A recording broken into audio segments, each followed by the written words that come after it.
Hello, welcome to all. आप सभी लोगों का स्वागत है एस एस गुरु एकेडमी पर। जैसा कि मैंने कल आपको पढ़ाया था उसके बारे में थोड़ा रिवाइज कर लेते हैं, बता देते हैं क्या क्या पढ़ाया था। ठीक है, तो क्या था हमारा? एक थी इलेक्ट्रॉन थ्योरी,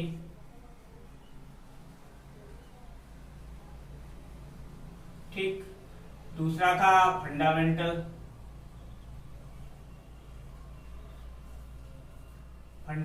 चार्ज, और तीसरा था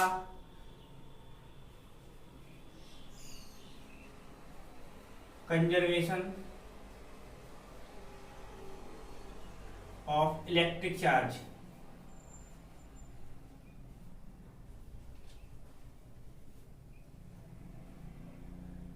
ठीक, ये थे 3 पॉइंट पढ़े थे हमने। तो क्या था? इलेक्ट्रॉन थ्योरी, फंडामेंटल चार्ज और कंजर्वेशन ऑफ इलेक्ट्रिक चार्ज। ठीक है, अब क्या करेंगे, इसके आगे चलते हैं। आज क्या पढ़ना है वो आज का हमारा नया टॉपिक होगा कूलाम का नियम। तो आज की हेडिंग डालते हैं कूलाम का नियम।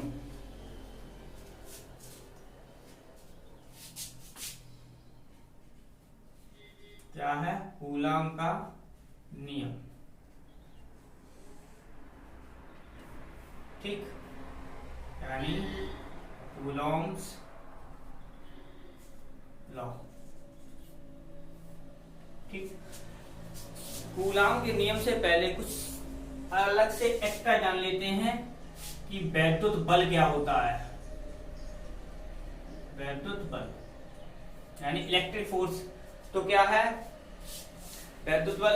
देखो, दो प्रकार के, जैसे मैंने एक प्लस आवेश लिया, एक लिया माइनस आवेश, एक प्लस लिया और एक लिया माइनस वाला। ये अब क्या है, ये दोनों ही बल कैसे हैं? एक जैसे हैं, यानी दोनों का समान प्रकार का आवेश है। तो ये क्या करेगा, ये वाला इस पर बल लगाएगा कि ये दूर हटे, यानी ये इस पर बजाएगा। ऐसे ये वाला बल इसे दूर भगाएगा इधर, यानी इस पर इसके कारण जो बल लगेगा वो होगा इधर। अब क्या इस पर, तो क्या है, प्लस वाला इसे अपनी ओर खींचने का प्रयास करेगा, ये इधर खींचेगा। तो क्या हो जाएगा, इसका बल हो जाएगा हमारा ये, और ये वाला इसे अपनी तरफ इधर खींचने का प्रयास करेगा, तो ये इसका बल हो जाएगा ये। तो इसका मतलब क्या हुआ, हमारा जो समान प्रकार के आवेश होते हैं वो प्रतिकर्षित करते हैं एक दूसरे को, और जो विपरीत प्रकार के आवेश होते हैं वो करते हैं एक दूसरे को आकर्षित। अब क्या है, तो यहीं से अब क्या, दो प्रकार के आवेश एक दूसरे पर जो बल लगाते हैं उसे बोला जाता है वैद्युत बल। हमें यहाँ पे लिख दे रहे हैं, इसकी डेफिनेशन भी लिख दे रहे हैं। ठीक है, तो क्या है, दो प्रकार के आवेश एक दूसरे पर एक बल लगाते हैं, जिसे क्या कहा जाता है, वैद्युत बल, जिसे वैद्युत बल कहते हैं, जिसे वैद्युत बल कहते हैं। ठीक, अब क्या है, ये बिल्कुल वैसे ही यह है आकर्षण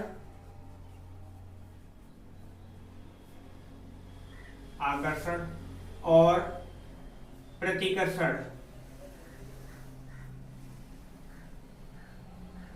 प्रकृति का होता है।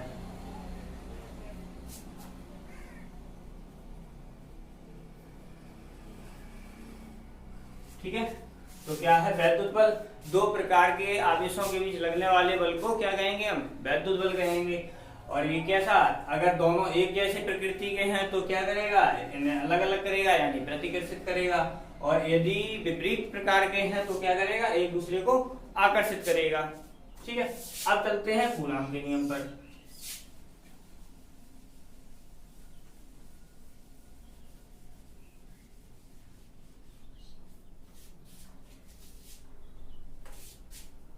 तो क्या था, कूलाम ने 1785 में, कितना, सन 1785 में क्या बताया था, ये बताया था दो बिंदु आवेशों के बीच लगने वाला जो बल होता है उसके संबंध में इन्होंने अपना नियम दिया था। जैसे दो आवेश अभी मैंने लिए थे, ठीक है, वैद्युत बल वाले में, तो बिल्कुल वही, क्या, दो आवेशों के बीच जो बल कार्य करता है उसके संबंध में कूलाम ने अपना एक नियम दिया था, उसे ही क्या कहा जाता है, कूलाम का नियम कहा जाता है। तो और कूलाम रहने वाले कहाँ के थे, कूलाम फ्रांस के रहने वाले थे, यानी ये फ्रांसीसी वैज्ञानिक थे, ठीक है। तो क्या, अब कूलाम, यानी अब हम लिख दे रहे हैं इस नियम के अनुसार, इस नियम के अनुसार क्या है, दो बिंदु आवेशों के बीच लगने वाला आकर्षण या प्रतिकर्षण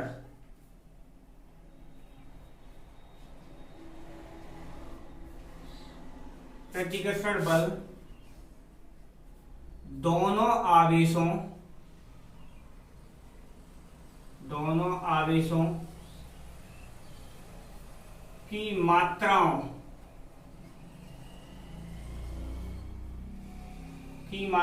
के गुणनफल के समानुपाती तथा आवेशों के बीच की दूरी के वर्ग के व्युत्क्रमानुपाती होता है।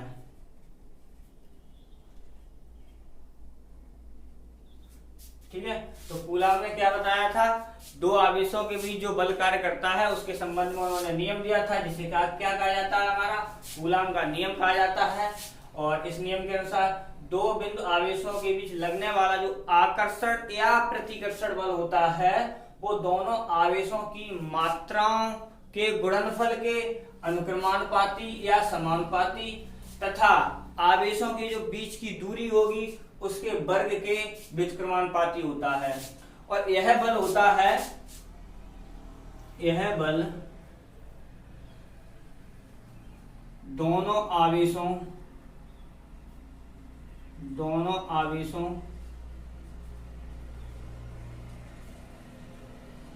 को मिलाने वाली रेखा के अनुदिश होता है।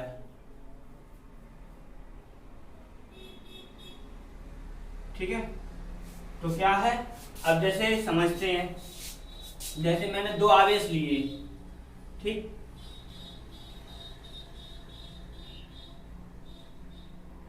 ये रहा पहला तुम्हारा बिंदु आवेश,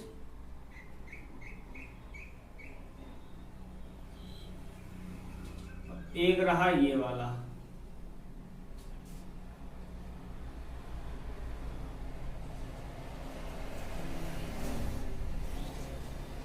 इसे मैंने मान लिया प्लस Q1, वैसे प्लस साइलेंट में रहता है, चाहो तो ऐसे लिख सकते हैं।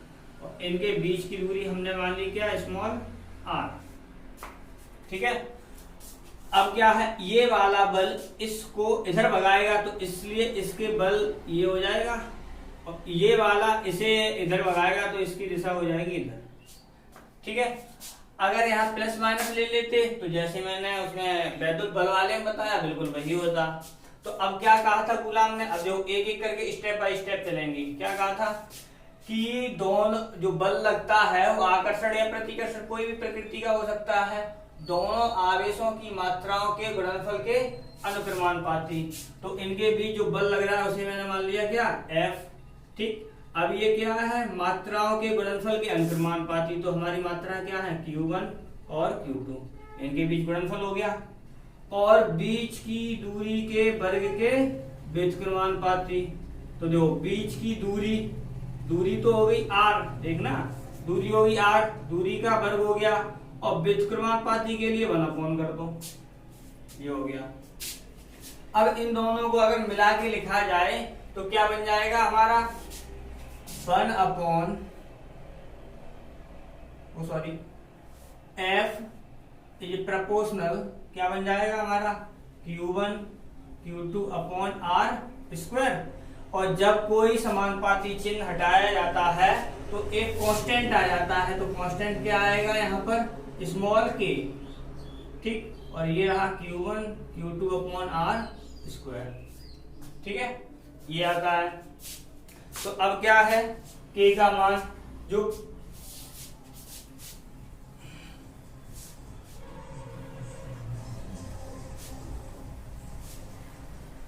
जिसे भी स्क्रीनशॉट लेना हुआ करे वो स्क्रीनशॉट ले सकता है, हम साइड में हो जाते हैं थोड़ा, आप स्क्रीनशॉट ले सकते हैं जब चाहें तब। नोट्स बनाते हुए चलना अच्छा रहेगा, इसीलिए उस हिसाब से करा रहे हैं। तो क्या था हमारा, आया था F इक्वल आया था small k q1 q2 upon r square. अब क्या है, जब हमारे आवेश निर्वात में स्थित होते हैं तो क्या k का जो मान आता है वो आता है तुम्हारा 8.9852 इंटू 10⁹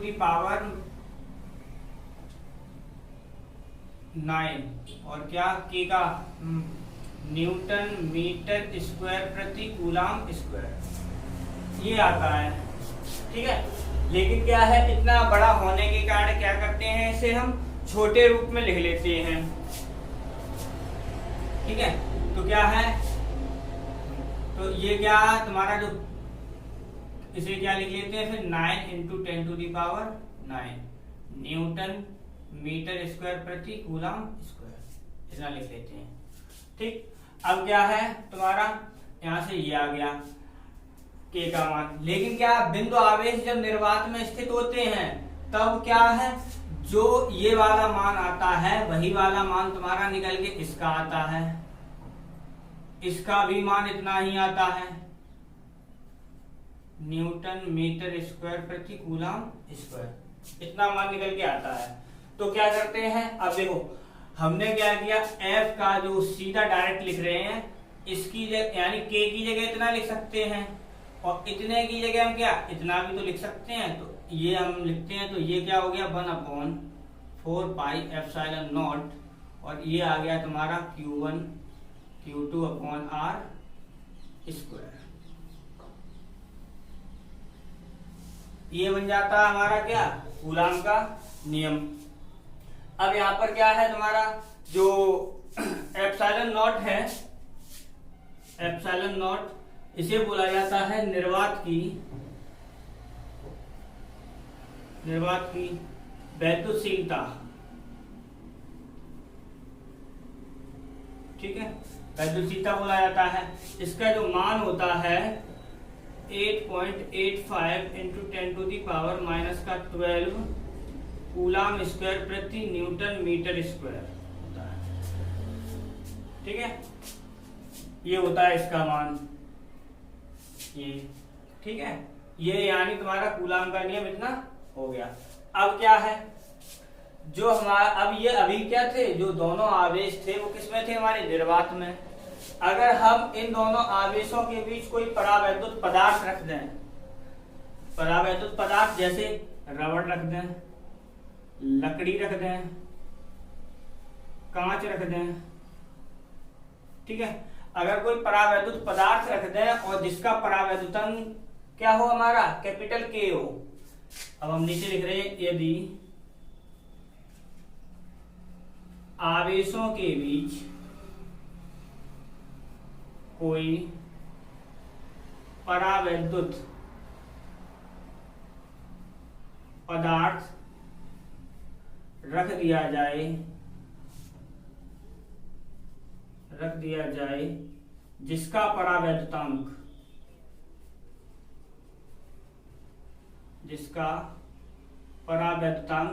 कैपिटल K हो, तो तो क्या हो जाएगा, हम इसे f, ये क्योंकि मीडियम आ गया, कोई माध्यम आ गया है, तो इसलिए हम क्या कर दे रहे हैं, यहाँ पर एफ एम लगा दे रहे हैं। तो ये हो जाएगा 1/4 पाई एप्सिलॉन नॉट कैपिटल के Q1 Q2 upon R square. ठीक है, दूसरा तुम्हारा समीकरण यानी कूलाम का दूसरा रूप ये वाला बन जाता है। ठीक है, तो क्या करें, इसे मैंने समीकरण 1 डाल दिया, इसे डाल दिया 2। अब क्या किया, इन दोनों में कर दिया हमने भाग।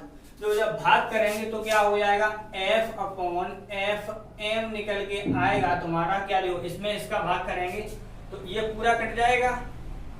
ठीक है, तो क्या बन जाएगा हमारा, के ऊपर आ जाएगा यहाँ के। ठीक है, के ऊपर आ जाएगा तो एक ये।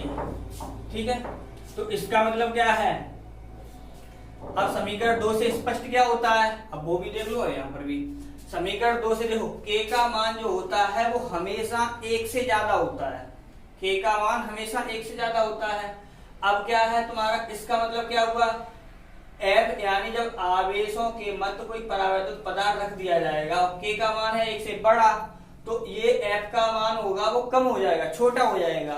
तो इसका मतलब क्या अर्थ निकलता है कि जब आवेशों के बीच कोई परावैद्युत पदार्थ रख दिया जाता है तो क्या आवेशों के बीच लगने वाला जो आकर्षण या प्रतिकर्षण बल होता है उसका मान कम हो जाता है, यानी घट जाता है। ठीक है, ये हुआ। अब यहां पर देखते हैं, अब क्या है, यहां से डेफिनेशन क्या निकलती है, देखो परावैद्युतांक की। तो क्या है, किसी पदार्थ का परावैद्युतांक निर्वात में स्थित आवेशों के बीच लगने वाले आकर्षण या प्रतिकर्षण बल तथा उसी दूरी पर रखे दोनों आवेशों के बीच परावैद्युत होने पर लगने वाले आकर्षण या प्रतिकर्षण बल के अनुपात को उस पदार्थ का परावैद्युतांक कहते हैं, या परावैद्युतांक के बराबर होता है। हम दोबारा बता दे रहे हैं, देखो किसी पदार्थ का परावैद्युतांक निर्वात में स्थित दो माध्यमों के बीच लगने वाले बल तथा उसी दूरी पर उन्हीं आवेशों के बीच परावैद्युत माध्यम होने पर लगने वाले बल के अनुपात को कहते हैं, या के बराबर होता है। ठीक है, आज के लिए इतना ही रखते हैं। आपका कूलाम का नियम पूरा हो गया लगभग, जो पार्ट बचा है वो कल थोड़ा बता देंगे, अब बचा नहीं है, थोड़ा इससे थोड़ा और डीपली चलेंगे, बताएंगे, उनका महत्व आएगा। ठीक है, तो क्या है, अगर ये वीडियो आपको पसंद आ रहा हो तो क्या आप लाइक शेयर और सब्सक्राइब जरूर करें और लोगों को फॉरवर्ड करें। क्यों, क्योंकि देखो हम क्या कर रहे हैं, 12th की फिजिक्स लेके चल रहे हैं, तो जितना ज्यादा से ज्यादा हो सकेगा, कोरोना काल में देख तो रही हो स्कूल फिर तीसरी वेव आने वाली है, सुनने में आ रहा है, तो हम सोच रहे हैं आराम से घर पे बैठ के स्टूडेंट पढ़ाई करें। ठीक है, बाय।